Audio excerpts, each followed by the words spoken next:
G'day, I'm Jasmine. And I'm Kevin, and welcome to Hidden Acres Homestead. We're just having our morning coffee, and once that's done, we're going to get straight into the garden behind us. That's our veggie garden, and there's a bit of work to get done today. We're going to be using the rotary hoe and just some general hand tools, and hopefully we can turn it into a nice looking productive garden. Let's show you what it's like now, and then we'll start getting into it. So here we have our garden before we're starting on it today. Jasmine's already done a little bit yesterday around the sweet potatoes here closest to us.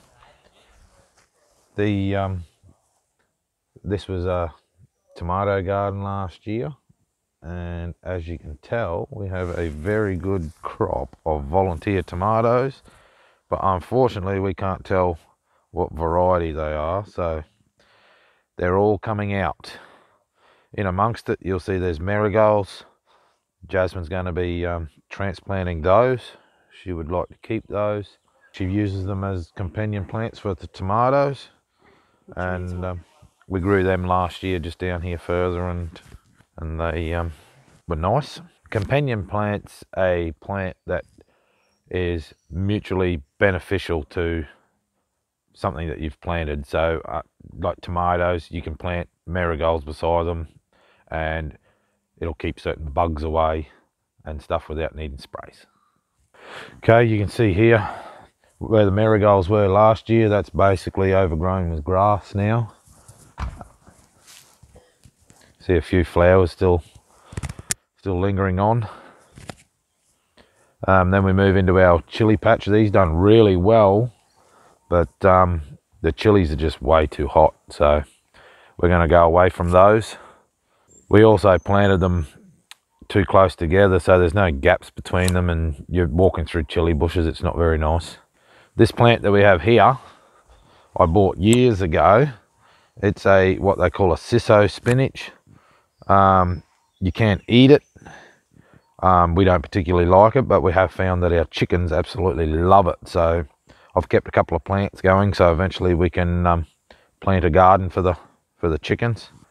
So a few tomato bushes over the back there. You can see Jasmine planted those last trip. They are the Rogue de Demande variety for making paste. They're a paste tomato, and we use them for making passata, which is basically your pasta sauce. So what we're planning on doing today is we're going to remove the chili bushes, do some general weeding in through this section where we've planted our potatoes, and the middle section where there's nothing, I am going to run the rotary hoe and just till it all in. So you can see a potato plant here. That will be a Sebago, and this is a red variety. We bought some potatoes from the store, and we're just trying those and see how they grow. Last year we had lots of trouble getting seed potatoes. Yep, due to COVID-19 we couldn't get seed potatoes. This year we have our Sebagos that we grew and kept seeds last year. We have this red variety that we picked up at the store. I've also ordered 5 kilos of a variety we tried a couple of years ago, and they done really well, being Ruby Lou. They're a red potato as well. They gave us a real good harvest. So let's have a go at this garden, see if what we can turn it into. So the first thing we've got to do is relocate some marigolds. They've been volunteer marigolds popping up wherever they want, and seeing as they're companion plants, we want to keep them. They're growing throughout the garden, which is where we are putting our potatoes this year. So they need to be rehomed. You can tell what's a marigold by the shape of their leaves. Let's go find one and I'll show you.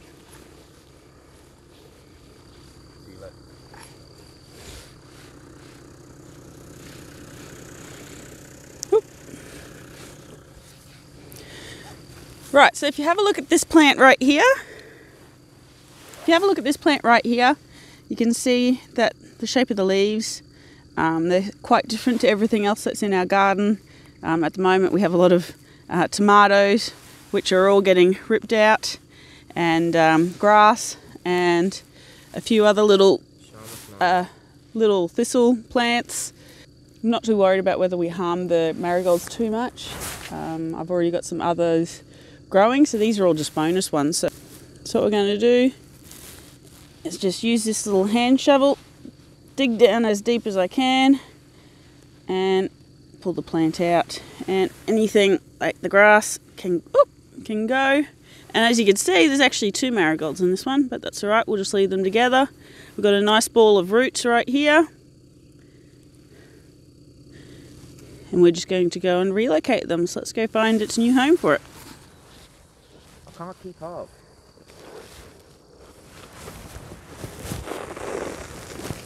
So I've got a few spare spots in our black plastic area of the garden.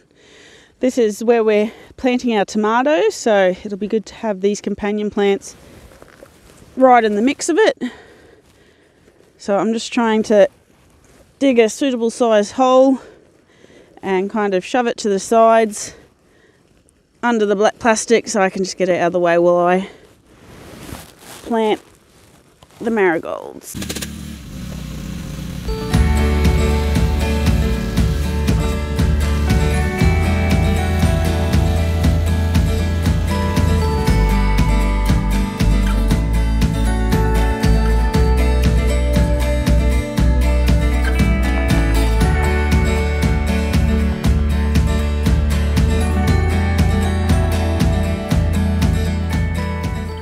So next up, we're planting the sweet potato slips that we've grown ourselves at home from our mother plant. The mother plant is basically an established sweet potato plant that we have. You cut off the tips that grow out and remove the lower leaves, put them into water. I also add a bit of like sea salt or seaweed fertilizer. And a few weeks later, you have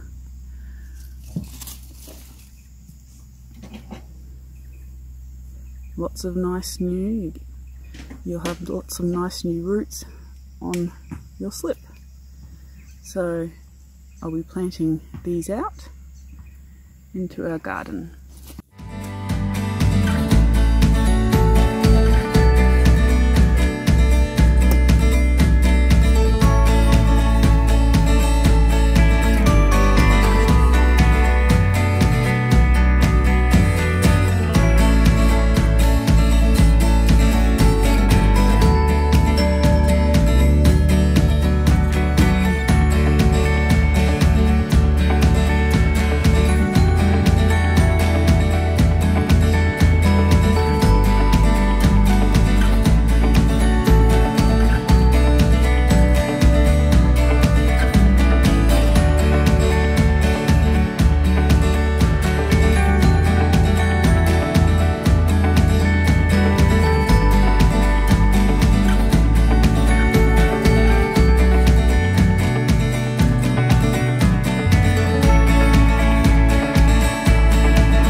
A second way you can grow your own potato plants is when you buy a sweet potato from the shop and it starts to send out little growths.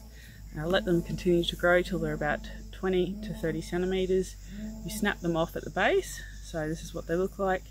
You snap it off at the base, you break off any of these little leaves that are coming through and you put them in a cup of water.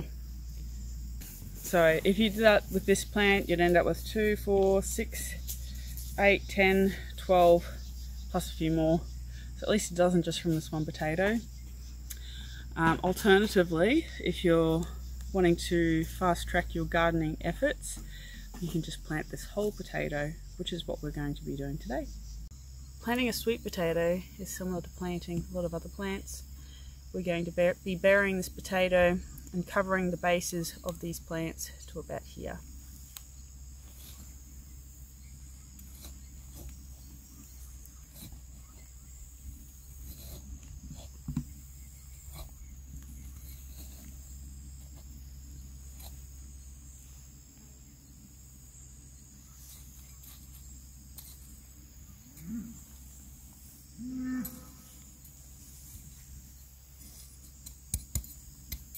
So with our veggie garden here, because we don't live here, it makes it a bit tricky to water the garden.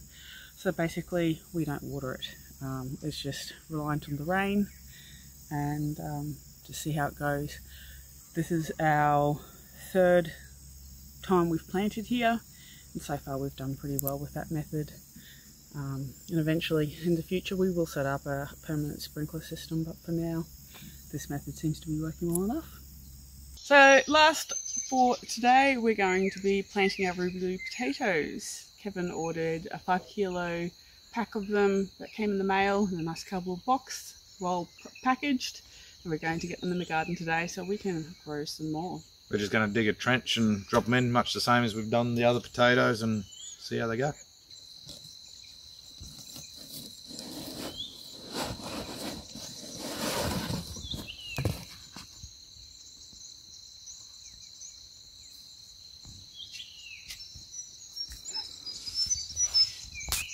Okay, these are our ruby blue potatoes. You can see Heath's got the bag full of them there.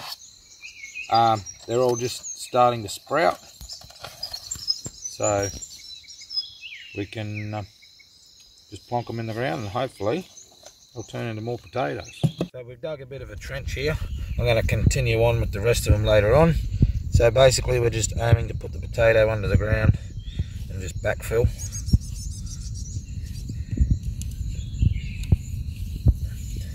All our weeds we pulled out earlier, and hopefully in a couple of weeks we'll have a nice row of ruby blue potatoes. Thanks for hanging out with us today, guys. We'll see you in the next episode. See ya. Bye.